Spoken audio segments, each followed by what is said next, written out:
Ladies and gentlemen, Big Harry News.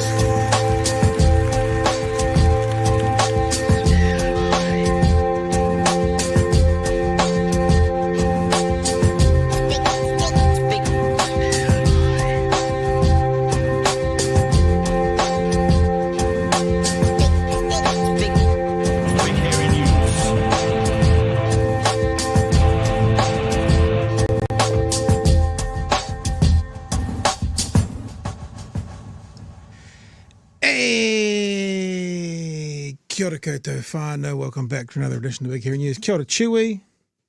Kia ora, Pat. Kia ora, How are you, love? everyone. I'm good. I'm good. You sure? This is nearly the end of my week, and I cannot wait. Do you know what I thought today? It's a stupid question when people say that, because of course you freaking don't. Speaking of the end of, do you know how we last did who are your favourite people? Who have been your faves? People watching and listening, who have been your faves? Nominate who your faves are, Oh, and we'll get them on. yeah. Do you know how long ago that was? 400 years. About a year ago. That was the last week of last year. That was December. That was about 49 weeks ago. And I was just thinking about that today, and it feels like yesterday. Time flies. Obviously not for me, because I thought it was 400 years. But, Yeah. but yes. No, that's cool. That's a good point. Want to say a huge thanks to all of our lovely patrons. And if you are a lovely patron, we have a meetup this week. I haven't sent out the invite yet, but I will do it probably after tonight's show. It will be Saturday morning at 11 a.m. You'll be able to meet up online, so anyone can do it anywhere in the world. And come and say g'day. We use Zoom, so we talk for 30 or 40 minutes. We just hang out and, we meet up with you guys and you tell us your thoughts and all of that kind of stuff. Patreon.com/Big Hairy News. If you are a patron, you would have got early news about our current merch, which you can see little images of there.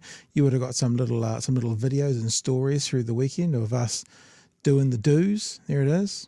Printer machine goes brrr. Yep, and even some sexy merch pics. I was going to say as well, actually, just here's a little bit more for you, because that was the printer, right? And this is what happens after the printing and the cutting.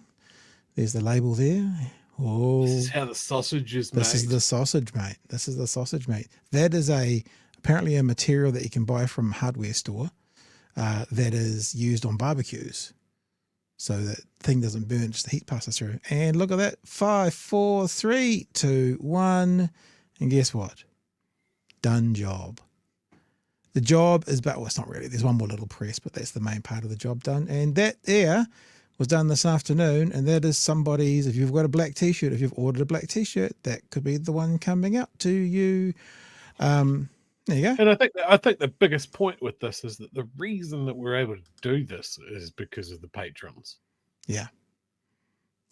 Yes, Like, that's it exactly the enabled us link. to jump on an opportunity to be able to do this, which means we have even less turnaround on putting our ridiculous ideas on clothing. Yeah. Now there is some debt on that equipment because we had to, but we made the decision that we'd do it and we'd get into it. So here's the story. Yeah. If you are interested in getting involved with merch this week, that's not the merch. That's the merch. No, that's not the merch. No, that's the merch. Sorry. They all look the same to me. You can get there probably up until Sunday night, and this will be there. Now, the thing about this is we pre-ordered this merch. In other words, they call them the blanks, the T-shirts and stuff, which we don't normally do. We normally do drops where you guys tell us what you want, you pay for them, and then we go and print them. So we kind of print to order. But because we needed to test the system out, we wanted to get it going, we went and did that stuff first. So as you can see, if you go into the T-shirts for the moment, look, there's a small and a medium and a 3XL, which are sold out of the blue. And there's a 3XL, which is sold out of the black. So they are sold out and they're selling out at the moment. However, if you're someone who is interested, look, 3XL of the blue sold out. If you're interested in them, we will be bringing them back next week. Now, next week, Chewy, is going to be a huge week in the world of merch. We are going to have Nikki No Boats. We are going to have a Big HN top, which is never been seen before, not just the logo, something else. We are going to have perhaps Chewy, an angry Chewy top, perhaps. We'll see. We are going to have a bunch of that stuff for next week, and it'll be 4 days only, Monday to Thursday, because we will order them on Friday. By order them, I mean order the blanks to get delivered to me by the Monday, Tuesday. And then this is now the first week of December. We will be pressing everything, and then we'll be getting it out by the end of that week. Because, of course, Christmas is only 4 weeks away. So that's why we're doing 4 days only. That's going to be next week. You guys are going to love some of the designs that are out there. All thanks to Emily, who may or may not be with us right now in this chat. But if you're there, Emily, you get all the props. You get all the props. So Chewy, should we talk about the show? Welcome to the show. Gang Patch Law is coming in tomorrow. Harry Tam is supposed to be joining us live around 9:30. I thought, let's be the dumbest in the room again and get experts in. He's playing table tennis right now, as per usual.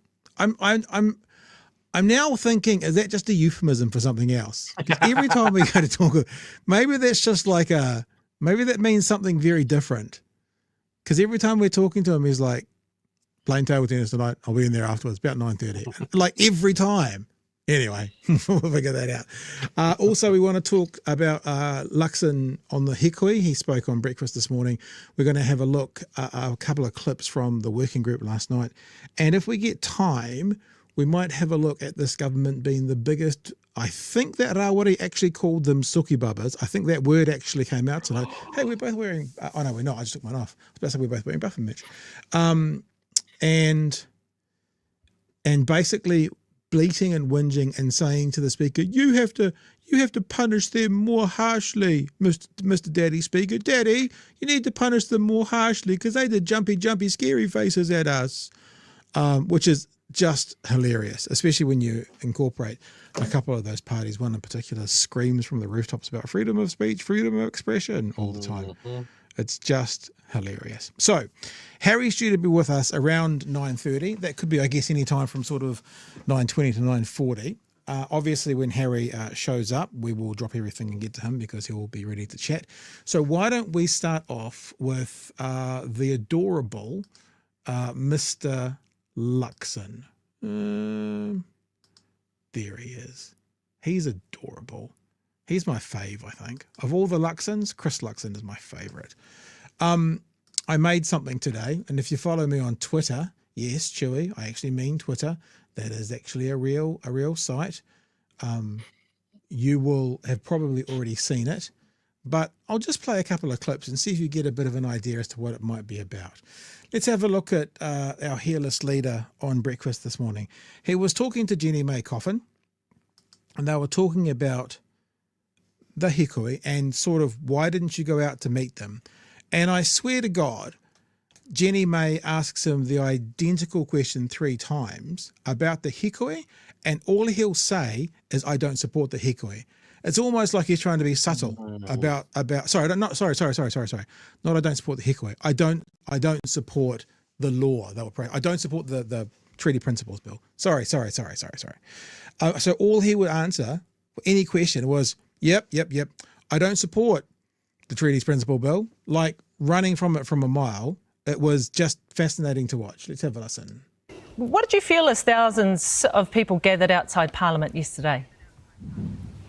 Oh, look, it was a significant day, and there's strong range of feelings on all sides of this debate about. We've said this before, Mr. Luxon. There are not all sides. This is not a dodecahedron of opinion. It's 2 sides. There's the correct side, which is not David Seymour's, and then there's the other side. There's only 2 sides for this conversation. Treaty principles bill. Sorry, can I just get acknowledgement of using the word dodecahedron? Anyone? No one? Anyone? No. It's one of the best shapes. Our message has been really clear. Look, we're not supporting the bill.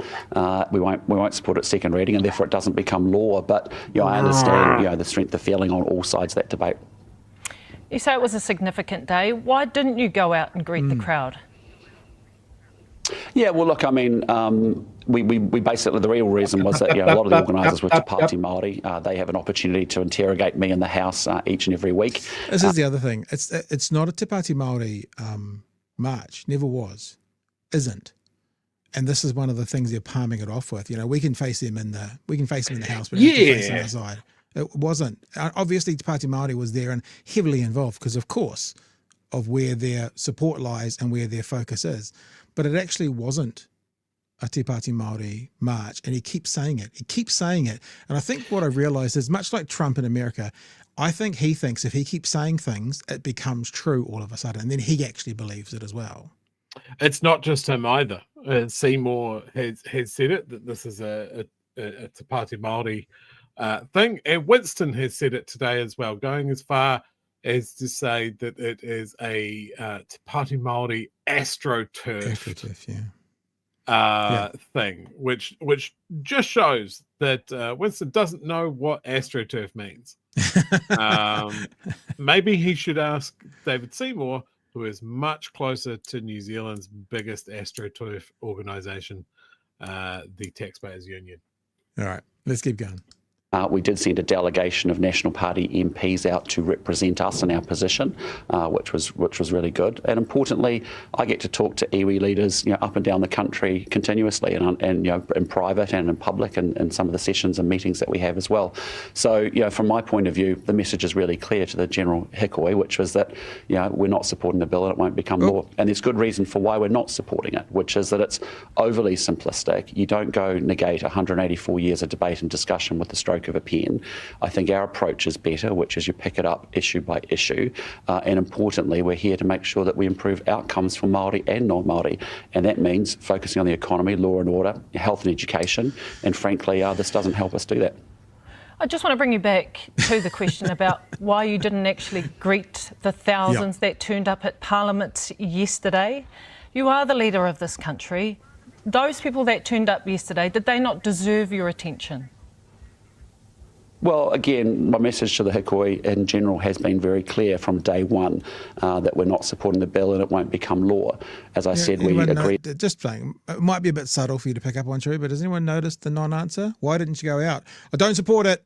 Yeah, but why didn't you go out? We don't support it. We know nothing about it. We don't even know how to spell principle. We don't know if it's the PAL or the PLE. We don't know which one it is. We don't support it. Chewy. He's real good at this. Hipkins went after him with a very similar question. And this is his fallback position, to just keep repeating that they're not supporting the bill past its first reading. We know, not the question. Yeah. Not the question. Why didn't you speak to the people from, and I point out again here, hikoi, not hikoi. That was the groundswell one with the tractors. Why didn't you go out and tell them, I'm not supporting it past the first reading? That would be much more efficient than just repeating it to us in the same interview where we've already seen you say it twice. Okay? Yeah, that's a good point. And also remember, he did signal last week, he was like, I probably will meet with some of the leaders, maybe not out the front, but that didn't even happen. It was so wishy-washy and dismissive. I haven't even thought about it. I might go out. Well, I might invite the people in. I haven't actually given it much thought because I don't respect the fact that this is the biggest protest, biggest hikoi in generations. Mark says not supporting won't be law times 4. You wait. It's a lot more than times 4, but once time we get to the end of it. From day one, that we're not supporting the bill and it won't become law. As I said, we agreed as a caucus, we've been very unified on this, to send a delegation out to receive the hikoi here in Parliament, but also to represent our position. And as I said, I've had conversations and continue to have conversations with iwi leaders up and down the country regularly around these kinds of issues, and we'll continue to do so. So I think our position's been pretty clear about it. Not the answer. Yeah, and I just want to ask this question one more time. Yeah. The sheer size and the diversity of the crowd that turned up yesterday did it not warrant your engagement?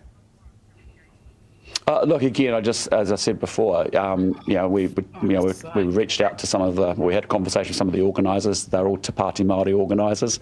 As a result, there was no real need to meet with those leaders because we understand their position and they can have an opportunity, as I said, in the House to hold me to account as they should as opposition parties. But we did have a representation from our national party out there, which is the way we wanted to handle it. There you go. Clip number 1, Chewy. So why didn't he go out to meet with the people? I don't support the principles, treaty principles, legislation. Yeah, but why didn't you go out? Oh, look, I've said it before. I don't support the treaty principles bill. Yeah, but why didn't you go out? Oh, because they can talk to me in Parliament. So actual no because answer. it's all a Te Pāti Māori beat up, apparently, because Astro too. Te Pāti Māori should just be in the house, sitting quietly, following the rules. And you know, if a group of Māori people turn up, is Te Pāti Māori again?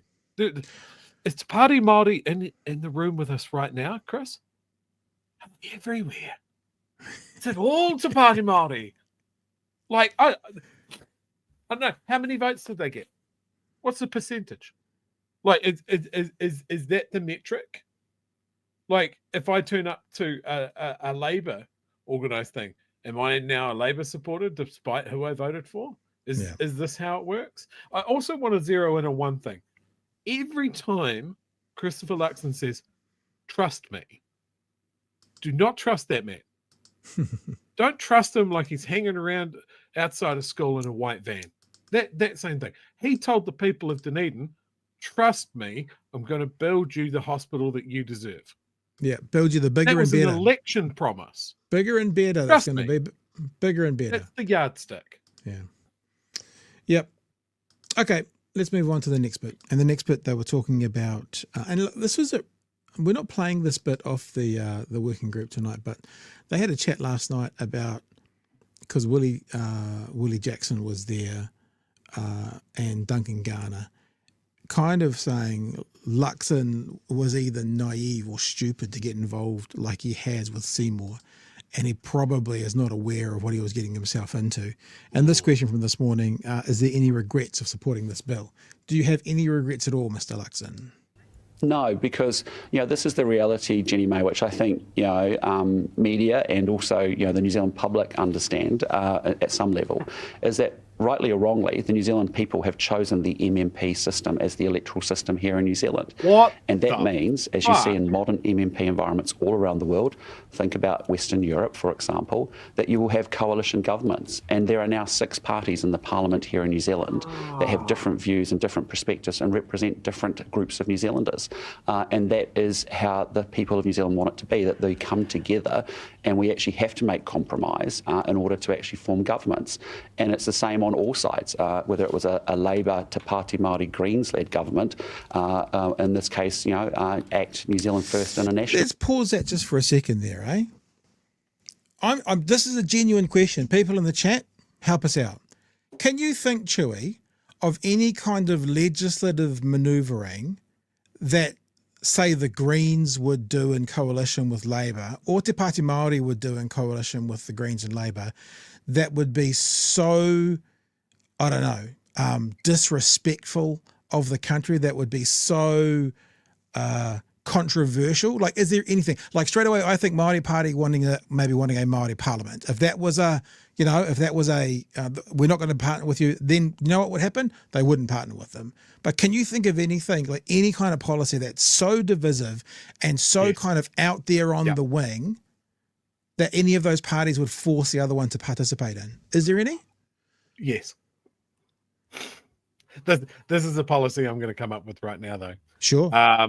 Imagine if the Green Party would only go into coalition with Labour if they turned public golf courses into conservation land.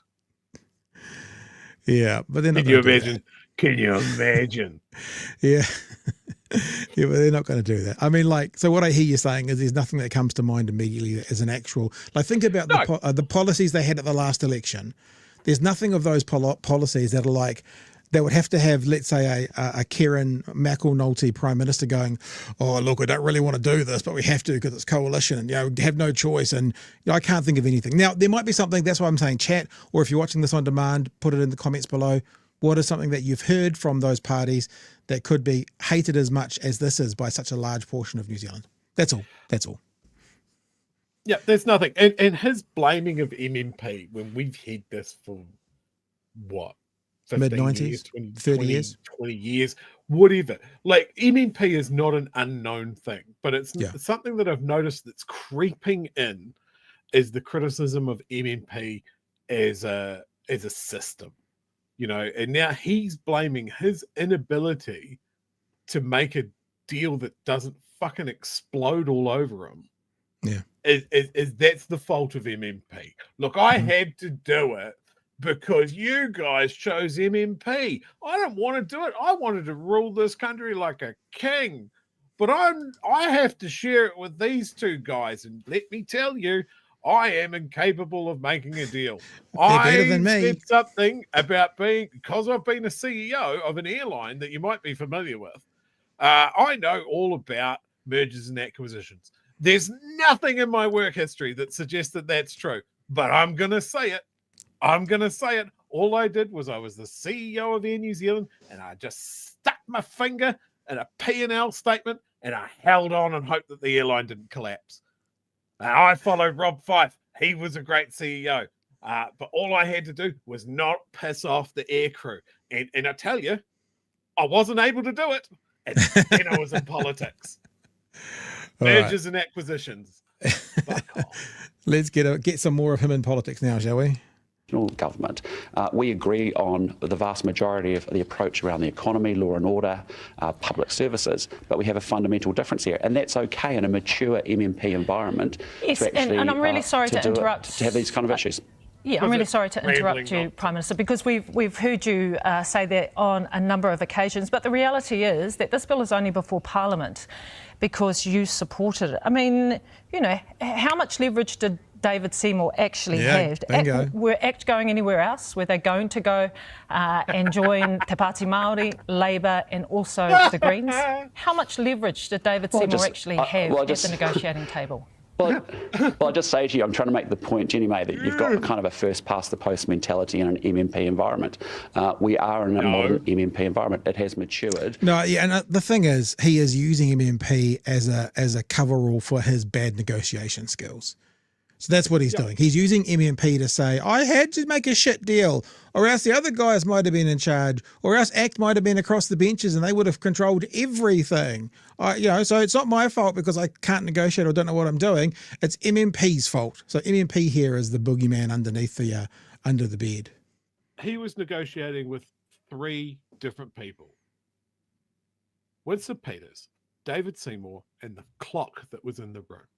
He wanted to be seen to be a fast deal maker. That was the big thing, remember? Every time Winston's been in an MMP government, it's taken ages to form the coalition agreement. And it's fallen over before the end of the term. Remember that? And it's fallen over before the end of the term. Winston, I have no problem imagining, as a hard negotiator. He's been in the game since before negotiation was invented. I'm pretty sure he came up with it. Yeah. But Seymour's not a hard negotiator. He's got no experience in it because he's never been in a position of being needed in that way, both as a human and as a political operator. So for him to get fucking dog walked into this political hand grenade is just a sign of how bad he is at it. Yeah. Like, he could have just gone, look, we're the majority government. Even I can recognize that this is political suicide, and it'll put a division through this country like we've never known before. It's racist bullshit, and I will not be associated with it. And we'll sit in this boardroom until you fucking realize, what else do you want? Or we will go to the public and tell them that ACT is the stumbling block.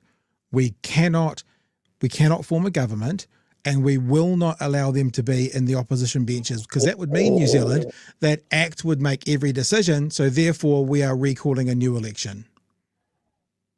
Oh, can you imagine? But I mean, the stones that would take to go out here and go, New Zealand, we haven't got a government yet because David Seymour wants to do a great big racism, and I won't let it happen. All right, we're going to keep going with our hairless leader. and it means compromise. And so not every party got what they wanted. And in this case, Yeah, I'm the leader that puts lose-lose positions out there. National was strongly against this bill. ACT really were very for the bill and wanted it to go out to a full national referendum.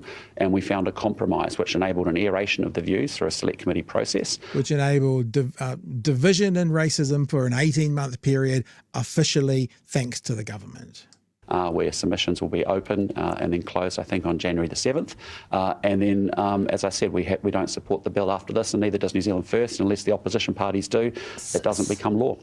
So then do you support shortening the public submission periods for the bill? Well, those are decisions now for the Select Committee, and the Select Committee, as you saw yesterday, came out and said they imagine that submissions will close on January the 7th.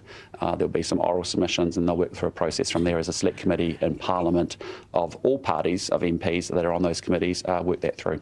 You can express a preference, though. What is your preference? No, I can't. I have no stance. No, it's important that the rules of Parliament are upheld. And so, this is a bill that's gone through to first reading. It goes through. Can you imagine David Seymour or Winston Peters going, I'm not going to share my personal opinion, even if it is the right thing to do, even if he's saying the right things? Can you imagine it any other way? Select committee process. The chair of the select committee and on that select committee are all the parties within Parliament. Their job now as parliamentarians is to deal with that bill and to hear public submissions and then ultimately to make a decision about what they feel about it going forward. It then comes back to the House and we vote against it. There you go. With a big $4 million waste of time paycheck for it. The lovely Harry Tam has just joined in with us. But before we get to Harry, I'm going to play you one other thing that's 2 minutes long. Because see if you picked up on what Mr. Luxon was what message Mr. Luxon was trying to pass in that session. So this is 2 minutes from the conversation, and there's at least 10 times in that 10-minute conversation he says something to the fact of this, something to the level of this. A number of MPs greeted the hikoi, even the man See if you can pick the subtlety that Mr. Luxon has is what he's trying to say. responsible for the bill, David Seymour, but the Prime Minister did not. He was also absent from the bill's introduction to Parliament and its first debate. He does join us now, though. Morena, Prime Minister, appreciate your time this morning. What did you feel? Morning, Jenny May. Good to be with you. But our message has been really clear. Look, we're not supporting the bill. We won't support it second reading, and therefore it doesn't become law. So, from my point of view, the message is really clear to the general hikoi, which was that, we're not supporting the bill and it won't become law. And there's good reason for why we're not supporting it, which is that it's overly simplistic. You don't go negate 184 years of debate and discussion with the stroke of a pen. Well, again, my message to the hikoi in general has been very clear from day one that we're not supporting the bill and it won't become law. Well, again, the point I was trying to make, and I hold to those views really strongly, and it's why we don't support the bill and never have supported the bill, is because I actually think the conversation and the debate and the discussion over 184 years has actually made us a better country. You can't, through the stroke of a pen, through a bill like this, go and negate 184 years of debate and discussion. So I think the national approach is a much better approach than doing a simplistic treaty principles bill in this way. And then, as I said, we don't support the bill after this, and neither does New Zealand First. Unless the opposition parties do, it doesn't become law.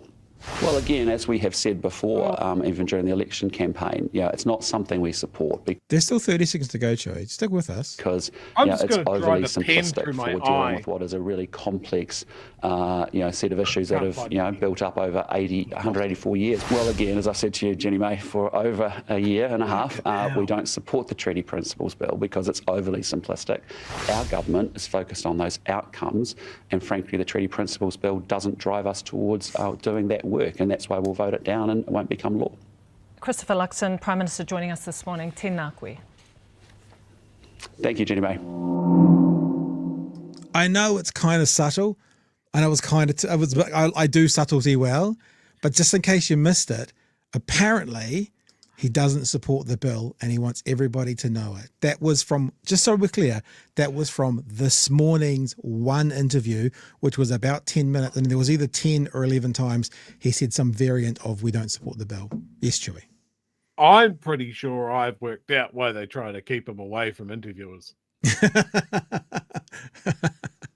All right. Now, look, we're going to come back to this. We'll keep going with this, but we are going to change tack quickly because we have with us in the waiting room Harry Tam. Harry Tam's going to join us to talk about the gang patch law change. Harry, good evening, sir. Welcome to us. Yeah, kia ora. Hey, kia ora. How was table tennis? Did you win? We're just having some practice. It was good. Can I just look? I very respectfully, we made a bit of a quip at the start of the show because every time we get together, you're playing table tennis. Is it actual table tennis or is that euphemism for something else you do? Because like every time. No, I'm behind a laptop most of the days. These days, you don't even go out for meetings. Yeah. And so for me, it's just keeping some exercise. Sort of at my age, 67, you kind of need to keep moving. So I do it more for fitness and I enjoy the game. Yeah. Nice, bro. I used to play lots of table tennis when I was younger. My mum and dad met playing table tennis. That's where they met. Oh, nice. I want to try pickleball. That's what I'm going to go for. Pickleball's like table tennis, but you're standing on the table. It's that kind of proportions. I'm going to give that a go in the next, before Christmas probably. Cool. Okay, dude. Hey, let's talk about this because midnight tonight, gang patch ban laws come into effect. You're obviously in and around the community. What are you hearing? Well, I think there's a mixture of views from various people, ranging from, civil disobedience and taking it to court. So there's a broad range of views from the gang community. Time will tell. We've sort of talked with the police before, and we get inconsistent responses.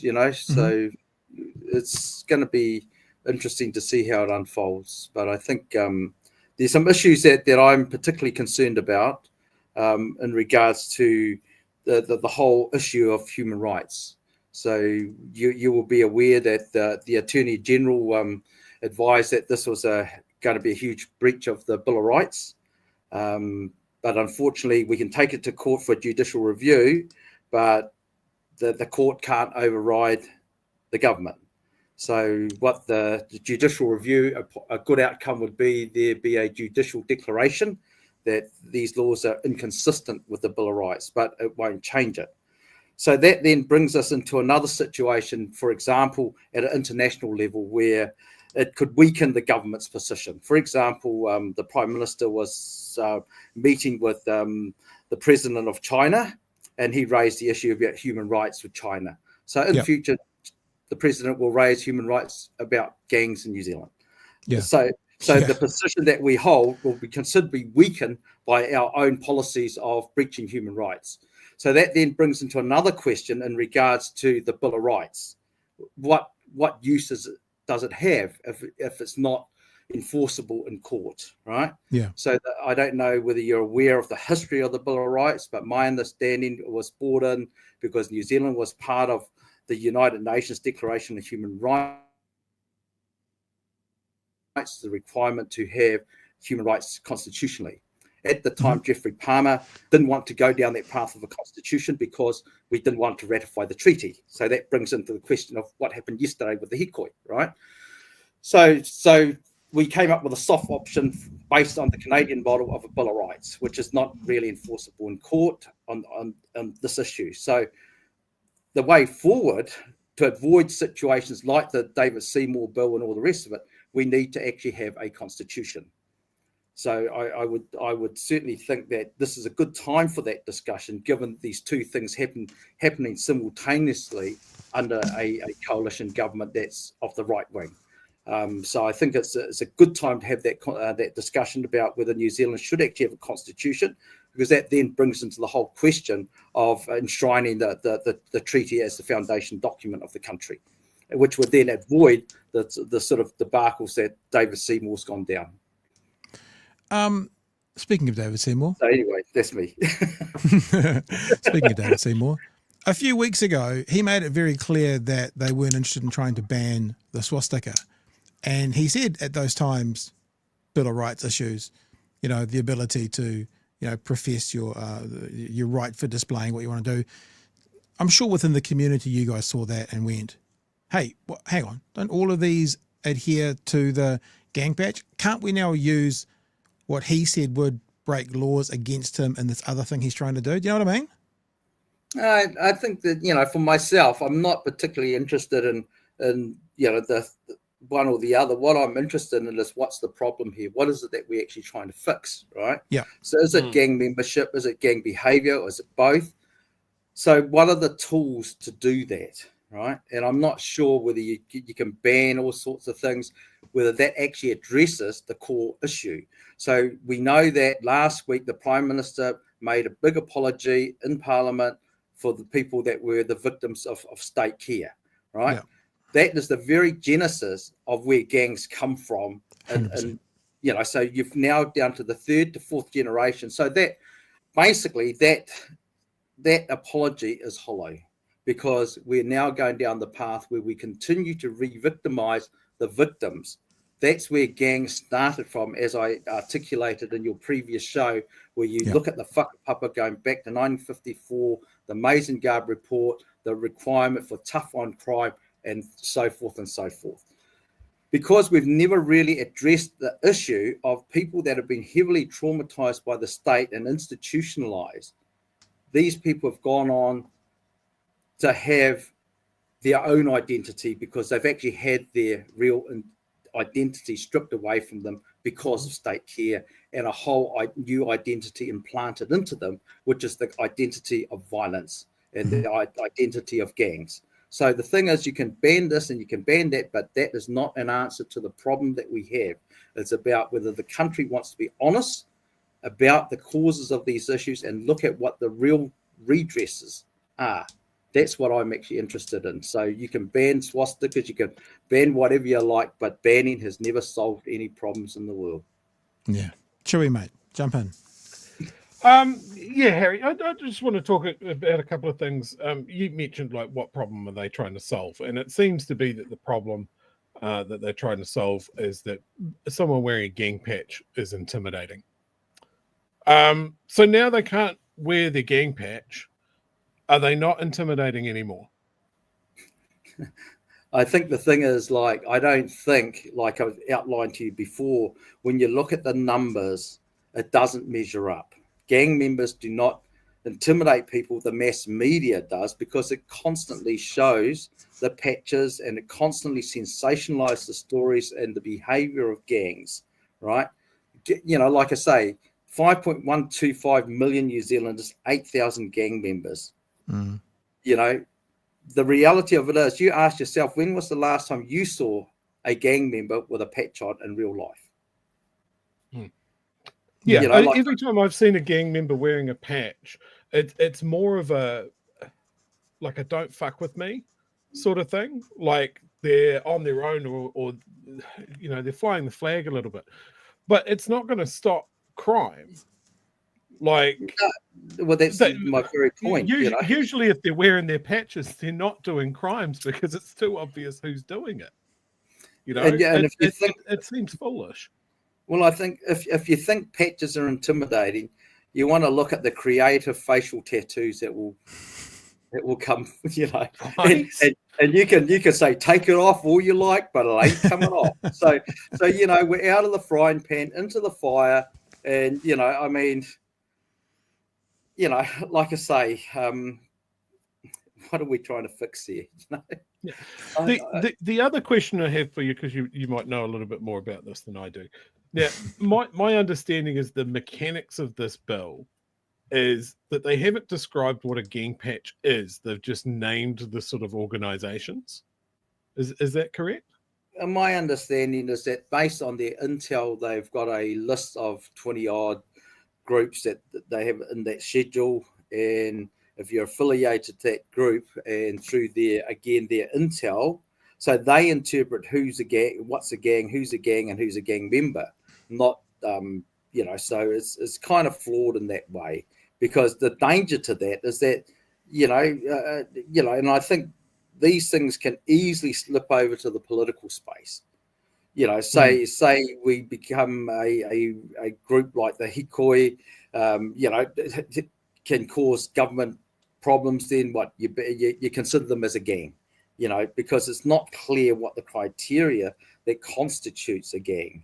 And to be honest, there isn't international gang researcher that could agree with another one on the definition of gang. It's one of the biggest problems when it comes to gang research, comes to gang legislation, is all in the person that's writing that defines what a gang is. Yeah. So I think of Destiny Church's little cosplay gang. Like the vests that they're wearing, they meet all the criteria of what I think of a gang patch is. Top and lower rockers, logo in the middle, all of that sort of thing. But they're not on the list. I think, Chewy, it's identical. But I think, Chewy, one of the criteria is that they say is criminal activity. And whilst we could get into a defamatory conversation now about criminal activity from our Destiny Church, but that might be part of the difference. There's also lots of guys who are in their 60s and 70s and have always wanted a Harley and have just decided they've been able to buy it now, and they wear kind of faux patchy type things for their like clubs. Ulysses Club and stuff like that. But that to my mind is what makes it laughable, is that you could hold up a Mongrel Mob patched vest and a Ulysses Club vest, and different logo, but it looks the same. So what makes this visibly criminal and this one not? Do you know what's a better question? Sorry, Cherry, to tell you got a better question. Is what makes this one, this Mongrel Mob one or whatever, intimidating and the Ulysses one not? Because that's what it's about. What makes one intimidating and the other one not intimidating? I've got a question as well, Chewy, and it's based on something you said. I mean, Harry, based on something you said, Chewy, is what problem are they trying to solve? I think the problem they're trying to solve is the appearance of being tough on crime. And I think we probably played this before, but it's probably appropriate to play now. 2.5 years ago, when both of us look about 40 years frickin' younger, we spoke to Chester Burrows, who was the Minister for Police in a national government. He was also one of the archetypes of the gang patch ban in Whanganui. And this is what he said about that law. But I'm just trying to reflect this idea of banning gang patches as, quote, a big headline. In other words, it gets the media and the people talking, but it has a negligible impact on crime. That's what you're quoted to have said in the Stuff article. I mean, as far as as far as that sort of strategy or policy goes, it does have a negligible impact, and it could, of course, have a negative impact, because if everyone takes their patches off, you don't know who's who in the zoo. Yeah, so you don't need to so that goes on. But the point he made was it doesn't make any difference. They've tried this, they've done this, it failed. It doesn't make any difference, and they're doing it again, Harry. I think the problem that they're trying to fix is that the whole mantra of tough on crime is a vote winner.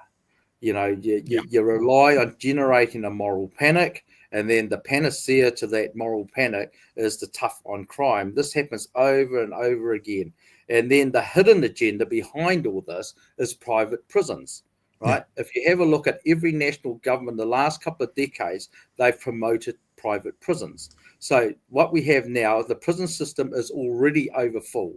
So you bring in more legislation that will capture people that will end up in prison, and then voila, the answer is private and public partnerships or whatever. So there's those agendas that is the problem that they are trying to fix. They're not really interested in fixing the social problems, because they need the social problems to create this concern and this, what I call the moral panic. And then you give the answer, which feeds in private enterprise and international consortiums that will come in the industry of misery. What's going to happen tomorrow? Do you expect to see guys not wearing their gang patches at all? Look, tomorrow the sun will shine and the sky won't fall down. Who knows? Let's wait and see. I've been told by various police commanders that the minister has given instructions to go hard for the first 3 months. So they've got the gang squads, they're out there. It's sort of like, is there a problem? No, there isn't. We'll create one, right? So we ban patches, then we have this police squad that will go out to find them, and then we can say, hurrah, we're successful, we're tough on crime and we're fixing it. Well, if you never pass the law, there'd be no need for the gang squad to go around bloody ganging up on gangs. Who knows? To me, it's the last thing on my mind, the last thing that I'm concerned about. What I'm concerned about is this cohort of people, this community of people that is completely ignored, and the trauma goes on intergenerationally. That's what I'm concerned about, you know? Yeah. I've always had a question. This is a bit of a flippant question, and there's probably no answer to it, but if one of the gangs kind of turned their patch into more like a piece of merch and sold it, and so then there was heaps of people wearing it because it was a piece of merchandise, what would happen? I'm not saying that's going to happen or should happen or whatever. What would happen then if it's no longer a gang patch, but, you know, kids are wearing them all over the place because it's the latest merch? Well, you know, Wish and AliExpress, they already sell gang patches and gang T-shirts, you know. So we don't even have copyright on our own branding. So, I hope the government prosecute Wish and my fellow Chinese companies. It's not like it hasn't been done. I mean, there's this variety of regalia that support your local chapter of whatever gang. That's it's not new. It's all been traversed before. Hey, if you can make $1 out of your logo, good on you. But for me, what needs to change, is a pattern of behaviour that people have been caught into the space. They're basically creations of the state. The state have a responsibility to address that problem, of which no government has been keen to do. Like the reality of it is, if Labor gets in next time, I can't see Labor wanting to undo this legislation. You can see already they're competing for who's the toughest on crime. You only have to listen to the spokesman for police and Hipkins. We can see now going to the next election, there's going to be a huge competition between the two major parties, who's the toughest on crime. And it's, we've got to get away from this tough on crime and think about how to be sensible on crime, and we're just nowhere near that at the moment, Yeah. Don't worry, Harry, we're doing the best we can to try and help Labor see the light. So we're trying to do it. Any other questions before we head off, Chewy, before we let Harry go? Oh, I just want to say, I think you're absolutely right. And a cynical man might sit here and go, is this National setting a hand grenade for Labor when they lose? Because going into an election and saying we're going to get rid of the gang patch law is just playing into their hands. So then they'll have to leave it alone. Yeah. Well, you can see that even before the last election, that the Minister of Police came in with all those search warrants and all the rest of it. So the competition arguably was actually started by Labor, under attack by National. The previous Minister of Police, who was absolutely woeful, and then you had another ex-police policy manager who's now the spokesman on police, come in with this new warrant where you can actually have an open-ended warrant for a couple of weeks where you can just walk into homes, search cars and all the rest of it. So the competition arguably was actually started by Labor. And in all honesty, I can't see Labor, if they were to take office, that would undo this legislation. So, but the sad thing, like I say, is that the discussion we should be having is what's sensible on crime, rather than this whole rhetoric of tough on crime. Smart on crime would be a better mantra. Yeah, and it will be fascinating to see when there's the next tangi and there's 1,000 patched members at the tangi, what actually this government forces the police to do or not do, as the case may be. Well, there's one tomorrow in Hawke's Bay. Oh, there you go. So all eyes on Hawke's Bay tomorrow. Hey, before we let you go, Harry, we do have a question from one of our viewers, if you're happy to field it. Yeah, give it a go. Please ask Harry if he would ever run for Parliament. I would probably run from Parliament. But, to be honest, I've never considered myself to be a runner. So who knows? if there's enough people interested in putting me up, yeah, why not? I can tear up bits of paper. I can't. If you did and got in, Christopher Luxon would have to eventually talk to you. That could be a plus. You're hired under the speaker.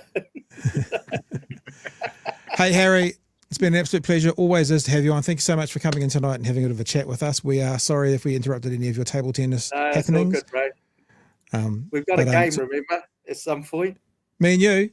Yeah. Yeah, I haven't played for Last 20 week. years. I was a bit of a gun when I was back there, though, but I haven't played for a while. But Yeah, yep, I'm down. I hadn't played for 30 odd years, and I started five years ago. Nice. All right. But Well, hey. stay in touch. You know where we are. I know where you is, and we'll All figure good. it out. Okay, cheers, All right. guys. Thanks, Good Harry. night. Bye. Cheers, mate. All the best. We could live stream it, Chewy. We could live stream it. We could have big stakes and live stream the game or something. Pay-per-view. Pay-per-view. Yeah. All right. Should we get to some super chats and then we might get to the working group? Yes, absolutely. Do you want to do them or should I? I don't care. You can decide. Okay. Not a super chat, but a good starting place. Big Hairy Sweatshop. Ah. Big hairy sweatshop. We need to import the children who had the fine motor control for the stitching. Right. I've got two of them. They're not little, but I can make them sweat. Kiwi Bird says Luxon supports throwing Māori under the bus. Yeah. Yep.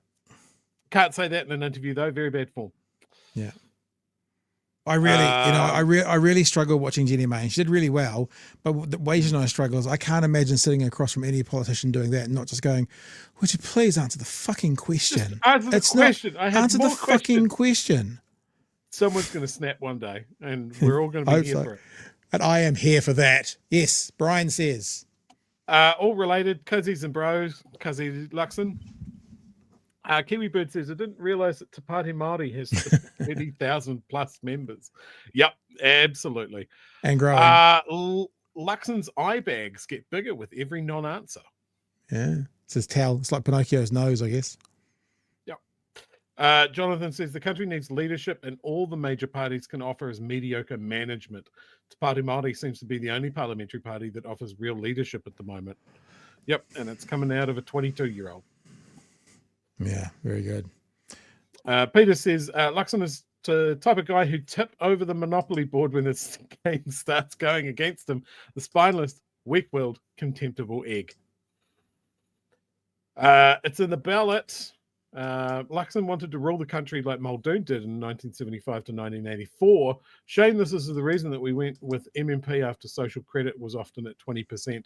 Yeah. Anytime Muldoon is mentioned, we need to bring up the fact that Muldoon was our last socialist prime minister. And he also had a plan for the gangs, which is very weird when you look into it. But his solution was to make sure that they all had jobs. Yep. Crazy. This is why Luxon won't go on Q&A, because he'd be held to account. He's like a jellyfish, brainless and spineless.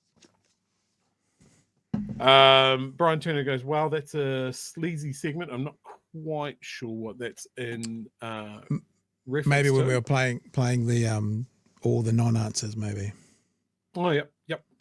And Dave, not a super chat, but definitely worth mentioning. How about tough on cause? Yeah, that's nice.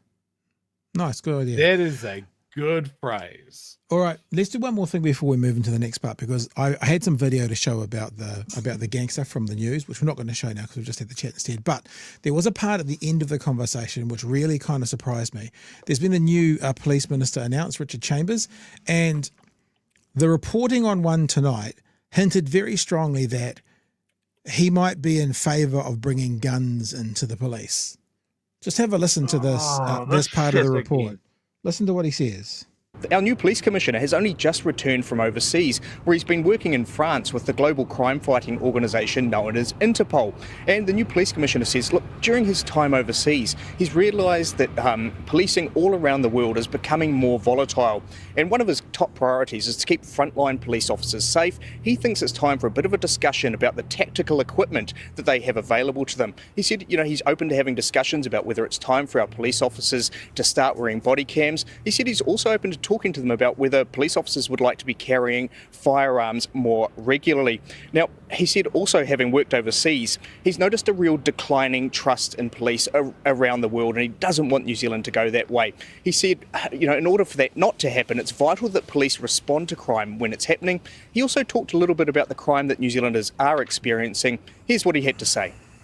It's true that New Zealanders have experienced more crime. particularly when it comes to fraud and scams and other forms of internet-enabled crime. So, the reality is that we can become victims of crime as a consequence of actions outside of our country.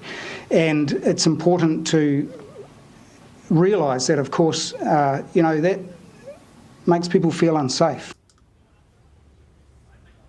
Now, I thought that was an interesting choice of words because, of course, he was standing next to the police minister, Mark Mitchell, who's promised to resign this year if Mark Mitchell. the public don't feel safer under his watch. Speaking of which, I asked the new police commissioner what he made of the National Party, including Mark Mitchell, repeatedly attacking his predecessor, Mark Andrew Mitchell. Costa, calling him soft on crime, even calling him a wokester. The new commissioner said, no, I'm just focused on the future. When I asked if he was ready for the political heat that will inevitably come with this job, he said, absolutely. I mean, when we talk about the Trumpian moves that maybe this government's made, doesn't that just sound like one?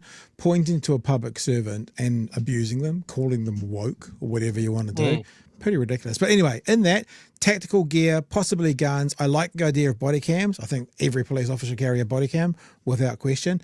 But, you just kind of go possibly talking about carrying guns more often. I'm like, I've been overseas and I've seen how dangerous it is. So we should arm our police officers to the same sort of level. I know he's not saying that, but the extrapolation is, shall we? Our police are almost, you could almost consider them armed. Always in the boot, eh? Always in the boot, under lock and key. And I think there is, it's a paper thin difference, but I think it's a really important one. That you don't have your first option to be a deadly one. Like you've got pepper spray or tasers or whatever, sure. But I think if you've got a gun on your hip, I mean, you do see them in places like airports and stuff like that. But I think like giving up that thing of seeing a police officer and not automatically seeing a deadly weapon on their hip the whole time is an important distinction. They're there. I think if we go down that stage, then the training needs to be much, much higher. It is hard to hit what you're aiming at with a pistol at anything more than 10 or 30 meters. And in a high stress environment, that goes out the fucking window as well, unless you are incredibly well trained. And I think you end up going down that pathway of if criminals know a police officer is going to be armed with a firearm whenever they see one, then they respond in kind. Yeah. And I think at the moment with firearms, like police are regularly confiscating firearms. And I think they're just chunking through the illegal trade and just scooping up as many as they can. Yeah. I think rather than going, police are facing more criminals with firearms, they need to bring in the anti-firearms measures that the government is trying to stop. So we don't have to have our police officers armed at all times. Yeah. And I think the idea of police are pretty much armed now. They've got a gun in the boot. You've also got this government kind of working on getting more police on the beat. And obviously police on the beat aren't near a car. They're just walking. I don't know. I mean, I think it's a chicken and egg situation, isn't it? If the police are more armed, will the gangs be more armed? Are the gangs more armed, so the police needs to be more armed? Will that cause the gangs to be more armed? Or the criminal element doesn't have to be a gang? And I think we've still got a pretty safe country, pretty safe for the police. But I did notice he also used the word tactical gear. I mean, when someone says that, I think about America. I think about, they basically have tanks to ram raids with and that kind of stuff. Like, what does that mean in New Zealand context about fitting out our police with more tactical gear?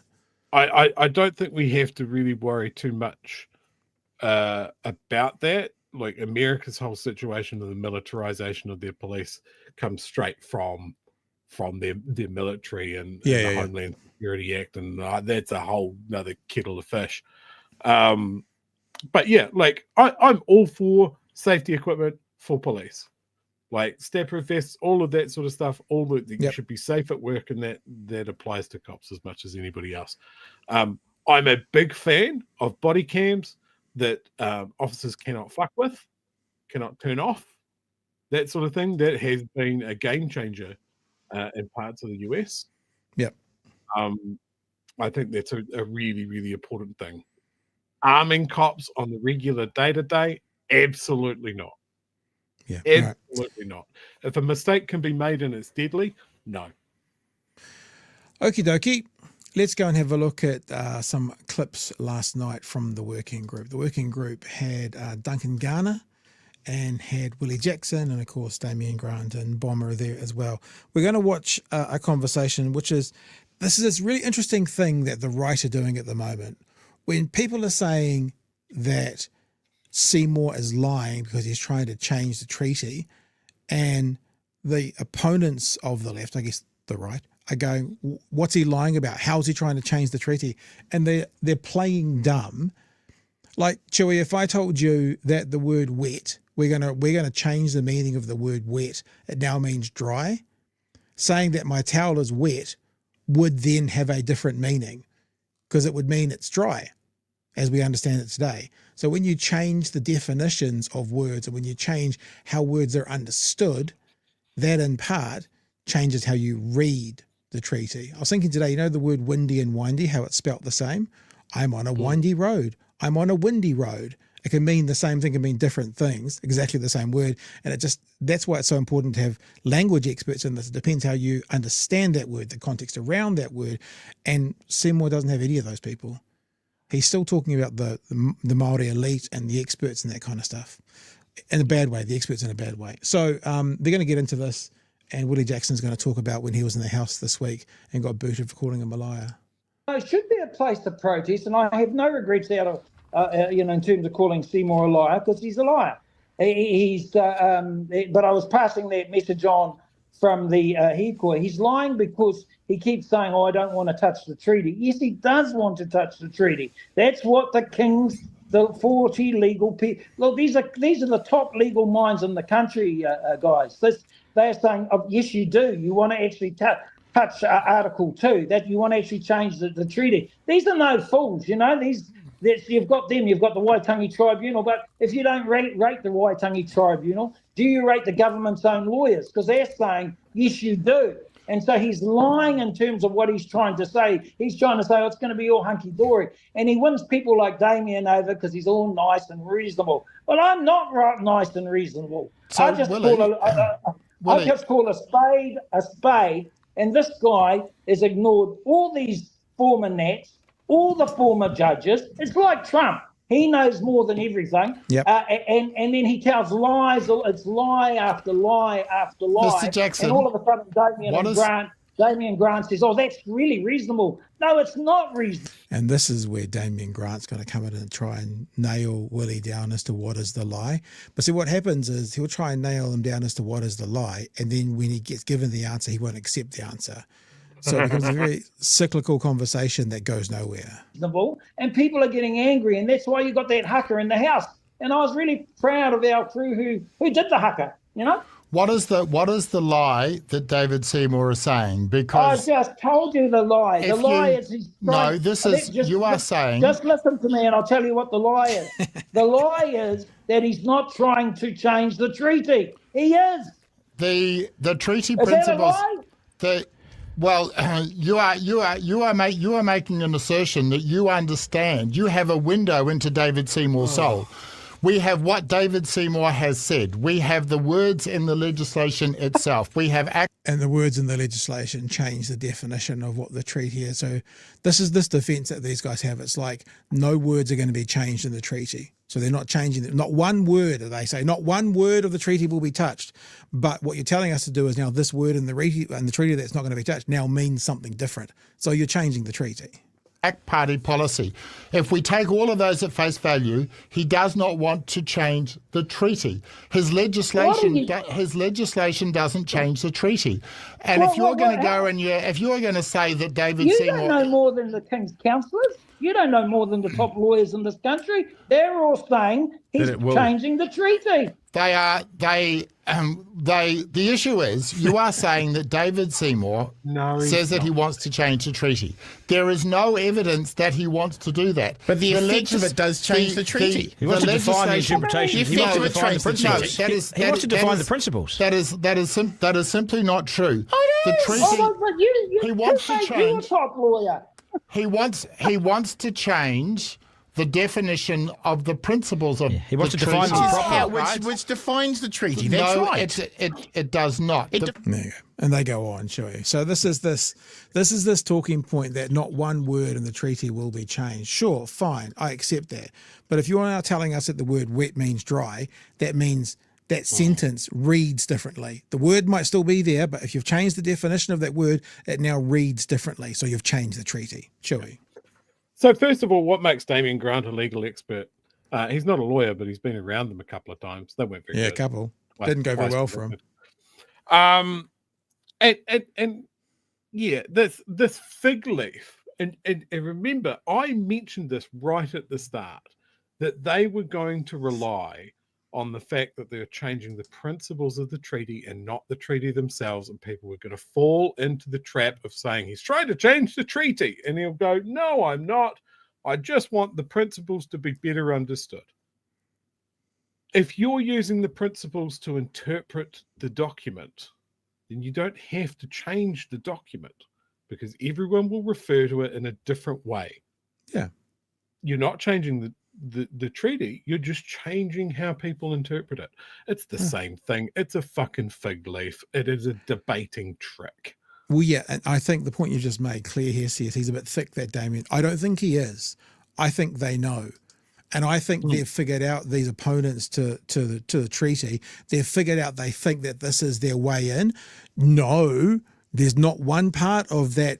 There's not a single word in that treaty being changed. There is no evidence he's changing the treaty. So the response is he changing how the treaty is interpreted? They'd probably say no, but the answer is yes. It's going to be used.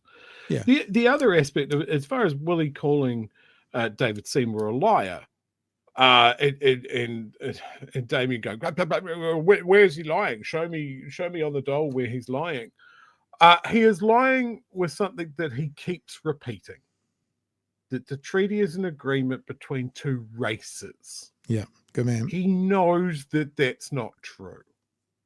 He absolutely knows it's not true. By every definition, it is between iwi and hapu and the crown.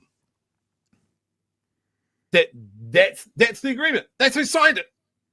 Not the entire white race, not even the Māori race, just individual iwis and hapu. So he keeps repeating that lie. Then Willie Jackson is correct.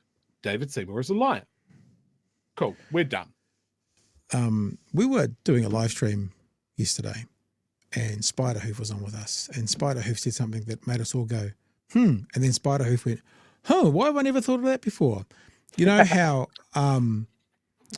Seymour and his ilk go on about, people having a certain privilege or a certain a position in society based on their DNA, based on who their parents were.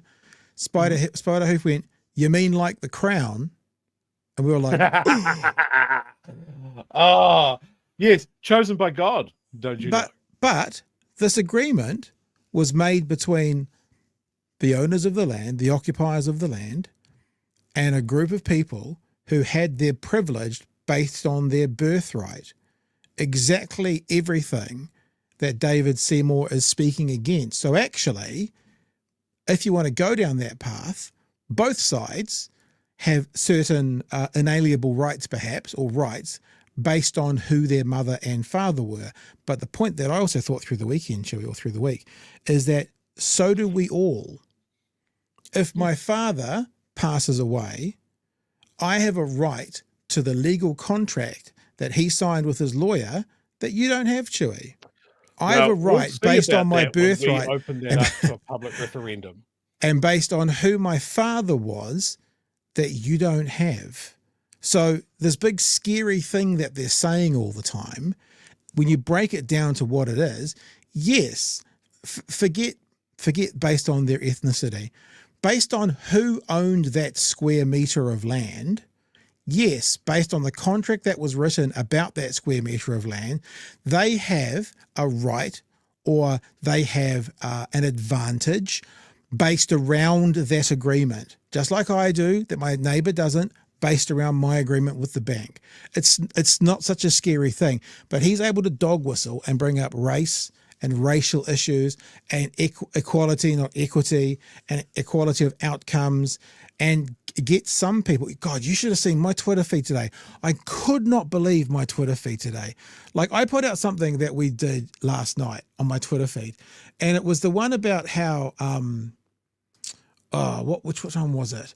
It went ballistic, and some of the comments in there were the most, I don't have to read the comments, but like the F word when it comes to the F word slur being used. And I banned about 4 people who was it? And it was the when David Seymour says all New Zealanders, he's talking about a small slice of privileged people attempting to move Indigenous ideas to the sidelines so they can become as rich as possible. That one there. That got like up to nearly 8,000 views. That got some of the most vile. Like, I was surprised. There's always revolting things on Twitter, right, but some of the things on there were the most vile I've ever seen.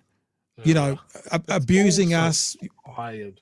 It was just very, and I was surprised because actually what that commentary was based on what someone said at the hikoi. That was a clip we played, and of course, evidence that none of these losers actually watched the clip was they aimed all that opinion straight at you and me, Chewy. It's like, well, actually, it wasn't our position; it was the position of the video we watched. But yeah, anyway, I've tangented a bit. Where did we come from, Chewy? I've lost myself. Where did we go? Where did we go to, Cotton Eye Joe? Hey, slight pivot here, but I want to sort of circle back to just before you pivot, because we do have another clip from the working group. So are we pivoting now or after that one? No, let's pivot after. Okay. All right. Well, let's just have a look at this last clip as well, because this was when they were talking about the Waitangi Tribunal and talking about how it works, how it operates, and especially Richard Prebble. We must move on to issue 2. The Waitangi Tribunal 40 King's Council's Dame Jenny Shipley and former Attorney General Chris Finlayson have all heavily criticised this bill, which has provoked an extraordinary attack on them all by David Seymour. Willie, the Waitangi Tribunal have said, and I quote, if this bill were to be enacted, it would be the worst, most comprehensive breach of the treaty in modern times. If the bill remained on the statute book for a considerable time or was never repealed, it could mean the end of the treaty. Those are deeply concerning comments. David Seymour has simply shrugged them off. Who's right? No, but that's David. That's what David and Damian do, right? They just like, who are they? You know, well, what do they know? David Seymour knows more than everyone because, you know, I'm running the Atlas agenda, right? So I know more than every judge, every lawyer, every prime minister, the foreshore and CBA bill was more extreme than this. It stopped them going to court. Of treaty settlements. It's just a huge arrogance. This is what's infuriating Māori and people around the country, is that this guy's arrogance. He just, I don't care what anyone says. I don't care what's proven. I don't care what the legal precedents are. I know more. And then you get these guys like Damian Grant go, oh, it's a fair question. And this is exactly what we're saying. This is the Trumpian thing. This one singular individual. Remember, we still don't know who are the people he's been consulting with. We still don't know who the experts that he's been working with. We don't know the history. Nothing. We've got this one individual person, as Willie's saying, is better and smarter and knows more than all of those others that have come before. I know more. And then you get these guys like Damian Grant go, oh, it's a fair question. It's a fair question, but it's just disgusting the way he's getting away with stuff. He gets away with it by being all nice and reasonable and putting on his control. I'm sorry to interrupt, but Willie, you do need to get a different angle next time we're on the working group, because this angle is doing you no favours. And the blurry background on the bald head, it does sometimes give you a divot in your head as well. Just a little piece of advice from someone with camera presence. Contrived speak. You know, I can't wait, actually. I'm ready to debate him, because I said to Julian Wilcox, don't debate reasonably with this guy, because he starts asking you questions. You got to go for the jugular on him because, it's just lie after lie after lie that this guy spouts about the treaty. And what he wants to do, guys, is remove Article 2. That's what he wants to do, which is about Tinoranga. He told me on Monday he wants to remove Māori getting. He wants to remove actually Māori being consulted and having special status. That's what he told me on Monday on my program. Yeah. He wants them to just to not have any status at all. Now, Duncan, 40 Kings Council, Duncan, 40 Kings Council, the Waitangi Tribunal, Dame Jenny Shipley, former Attorney General Chris Finlayson, the Crown's own lawyers, and every single civil society organisation, except the Taxpayers Union, are all saying David's bill is wrong and will cause massive civil disorder. Yet David says he's right, and they're all wrong. Do we have a race relations problem, or do we have a David Seymour is the problem? No, I think Seymour's going to say this because he's on his own in the corner and he's having to fight this corner. What does Richard Prebble say is what I'm interested in. He's the newly appointed member of the Waitangi Tribunal. Well, no, but he is though, isn't he? He's been appointed. And Willie, I know your reaction to Preb's appointment there, but he's a fully fledged member of this tribunal. He'll be keeping his head down, of course. The former ACT leader is now on that panel. I want to know what he thinks. Damien, is it a fair question? Sorry, can I just say, Prebble did want to get rid of the tribunal. He does. Okay? Yes. So they want to go back, and he wanted to finish treaty. And these guys appointed him. Tama Potaka appointed him. Can you believe it? Settlements 20 years ago. Don't get me wrong. I have no resentment or hatred to Prebs. He's a bit of a, I used to get on very well with him. Maybe I probably won't anymore because I've really opposed his appointment. But we know his history, Duncan. Damien. There you go. So there you go, Chewy. That's the clip from the working group. And again, I mean, one of the things that's happened since COVID, unfortunately, is, the experts say, when you're talking about scientists and historians, it's actually they are experts. Who are you going to get your brain surgery with? Oh, look at that brain surgeon. He says he's the expert. It's like, it's no different. The arrogance of the surgeon. The arrogance of the man thinking he's the best brain surgeon in New Zealand. Oh, what arrogance of the man. Sorry, Chewy, we're ready for some tangents. Okay, first of all, I want to say, because we've talked about Richard Prebble, I believe that Richard Prebble should be treated in New Zealand the same way that other countries treat their nuclear waste. Encased in concrete, put down a mine shaft with a sign that says there is no acts of honor commemorated here, and then we just leave them alone. I just wanted to circle around to a couple of things. Obviously, the hikoi was Te Pāti Māori astroturfed movement. It was all Te Pāti Māori. Maybe the other side should have a go. I saw this comment from Dylan Reeve on Blue Sky. It's pretty rich of David Seymour and his mates to claim that the hikoi at Parliament was just some Te Pāti Māori political stunt. If Seymour could somehow convince every ACT voter in the Wellington region to turn up at Parliament, it would barely be half of the low-end crowd estimate. And he goes through the electorates there, Mana, Rangatai, Wellington Central, Hutt South, etc., etc. Total ACT voted 18,250.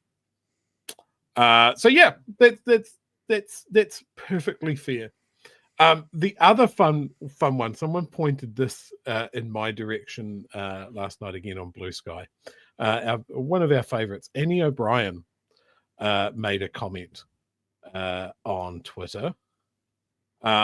Peaceful protest is an important part of democracy, and it is Te Pāti Māori supporters' right to express their opposition to the treaty's principal bill. However, I am hearing that there are some very real concerns about plans for them to storm Parliament. That would be a grave mistake and would undermine their message. I really hope it doesn't get ugly. So that's what we call concern trolling. Yeah. And that's putting out a very dangerous rumour. Now, that was at 2:30 yesterday afternoon. As you can see there, I've asked her, I said, Annie O'Brien, can you please verify this? It doesn't seem to be on your timeline anymore. Very good. And as of right now, she has not replied to me, even though I had to dip my fingers into the filthy, rat-riddled wasteland that is Twitter at this point. I will keep you posted. How do you spell Annie O'Brien? Ani OBRIEE. Delicious. Very good. I think you should send that to me as well. I'll ask her as well. Asking for a friend. So send that to me, and I'll check into there as well. Yep. All right. Rachel has a super chat. Thank you for super chat. I know you know, but tino rangatiratanga is way more than land. O rato taonga katoa te reo ronoa. I'm not sure about that one. Healthcare ways, PS guns, tuhoi raids. RONGOA. Ronawa. I haven't seen that one before. Right. We are at talking about words with the treaty. Sorry, you just jogged my thought process here. One of the ones that comes up is taonga. Yeah, taonga, treasures. Treasures. And I have often seen that interpreted through a very European lens, that it means things. Right. A physical thing, your physical treasure. Whereas the Māori interpretation of that is things like the language is a taonga. Yeah. And I think this is the difficulty when you look at a treaty written with two different cultures in mind, using two completely different languages. And this is a big part of why the UN sort of accepted rule is that the indigenous language has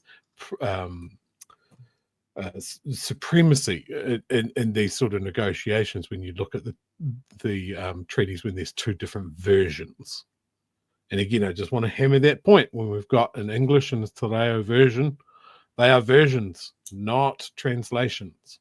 Because there's a bunch of words in there that had no reciprocal meaning in English. Yeah. And this is why we have people interpreting them. It's a living document. It's not locked in stone, that we have to interpret the intentions of long dead people. David Seymour wants to wipe this away. Can I talk very quickly about Annie O'Brien? I never have before, but I just noticed. You notice this on some accounts sometimes. Right, see this one here, Nancy Mace? That was 20 hours ago. So that was today. That was today's timeline. Watch. You watching? This is all today. Still going. I am firmly of the belief, this is all today, still today, all today, still today. If you've got that much time to do that much on Twitter in one day, you need to get a life. Like, I didn't count them, but there must be 30 tweets there. Yeah. Like, I mean, what, people don't have jobs these days? They sit on Twitter literally all day. It blows my mind. Sometimes I look at people's Twitter feeds and it's double or triple what I just showed you. And I'm just like, what are you people doing? 20, 40, 60 tweets a day, 100 tweets a day. It's like, and I know that because sometimes you're looking for a particular tweet, so you have to scroll back through tweets. And sometimes it's just like, oh my God. Hey, listen, it is coming up to sort of the bewitching hour, the bedtime hour. So we won't do that story tonight. But Pat turns into a pumpkin. Hurty feelings, poor government. But we might touch base on that tomorrow. But yeah, I think that's us actually. It's been a good night. Anything you want to wrap up with, Chewy? Look, I think we've had quite a few new viewers. I've had some feedback that the algorithm is reaching out its spidery fingers to a lot of new people in the last week for BHN. If this is your first time viewing us, I hope you stick around. Kia ora. And a little bit of housekeeping. Obviously, we are fan funded with the Patreon. And if you have enjoyed what we have been doing over the last week, we've been doing it for ages, and would like to continue doing it. And one of the things that we'd like you to do is nominate us in the Viewers' Choice Award of the New Zealand Podcast Awards. Kiwi Skirt is going to be an absolute legend, and put those links up for me now because she's on the ball and knows at a moment's notice that I might drop this plug-in. So on the Podcast Awards page, you just go right there to Listener's Choice, enter the name BHM Big Hairy News, your email address, See? and the link. It's right there. Told you. A link to the podcast. The important thing about the link to the podcast, so they know where it's from, and in the description of wherever you're watching this, on pretty much whatever you're watching it, there is a link to the podcast, so you can get it from there if you don't. Because we're a bit different, right? That we are. I know we're a bit different, but we are, probably primarily video, secondarily audio, but it is a podcast. At least we're not fucking primarily radio, and then we cut a highlights package and turn it into a podcast. They win lots of awards every year. Radio shows who happen to do a highlights package. That's infuriating because that's not podcasting. Sorry, a little bit bitter about that. But we won't win. We won't win anything. We won't win anything in any of the categories because we never do. But what we do sometimes do is get up there. I think we came second last year in listener votes. So if you want to do that, like Chewy's just said, go vote for us, and then we might, we might be able to say, hey, look at us, aren't we cool? And maybe I'll print a special T-shirt that's got the award on it, and we can like wear it around town, going. Anyway, oakley dokley, and also remember bhnshop.nz is the space at the moment to go and find some gears. We've got some gears at bhnshop.nz, and we are going to renew that screen, that whole package on Monday. But if you want to be assured you're going to get your merch as quickly as possible, then if you head there now, and if you're still able to find something that is available, because they're going like hotcakes. They're going like hotcakes. What have we got? Nicky No Boats at the moment. So small, funny. Medium, 3XL of the blue is sold out. So that's the blue one down there. And the black is sold out of 3XL. And I don't know. Do we think the blue is fire? Is that the... I like the blue because like it's synergistic. The ocean is blue and boats belong in the ocean. And also it's national colours. Yeah. Which this is the only way that you will get me wearing national colours. Very good. And should I share some secrets about next week? Maybe you'll just have to come back next week. No, I'm not gonna. No, I say no. I'm not gonna. You can't make me. He was going to. He was going to. Gonna. I've banned him from doing it. I've shut him down. It's cancel culture. Why aren't we getting any sound there? I wonder. Don't know. No, I don't know. No, I don't think so. Sorry, team. This is us being professional. I know why. Because I muted. I see a little wee mute symbol there. I muted the other one because I played that video of the press, and me and my partner were going, "Has it been there for enough time? Can you lift it off yet?" I didn't want to play that on the podcast, so I muted it. Here we go.